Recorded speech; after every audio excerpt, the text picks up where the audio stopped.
Cada any refinem aquesta col·laboració, es sap que si no és sumant esforços dels diferents cossos no s'hi arriba, des de les diferents vessants. Hi ha una part que és administrativa, s'ha reconegut, i jo que és molt important, que hi ha una part d'ordre públic, hi ha una part d'ordre públic que és important, perquè hi ha dificultats, hi ha malentesos amb banyistes, amb gent peatonal que vol passejar pel passeig marítim, amb gent que viu molt a prop, llavors és un problema de convivència. Tot plegat fa que els cossos, una vegada més, s'han ficat d'acord per col·laborar-hi, i amb els mitjans que seran més, això us ho puc dir. Col·laboració total entre els cossos de seguretat,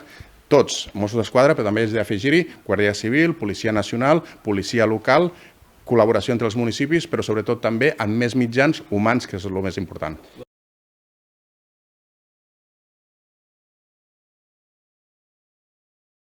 I una part d'aquesta important és ficar obstacles, obstaculitzar al màxim la presència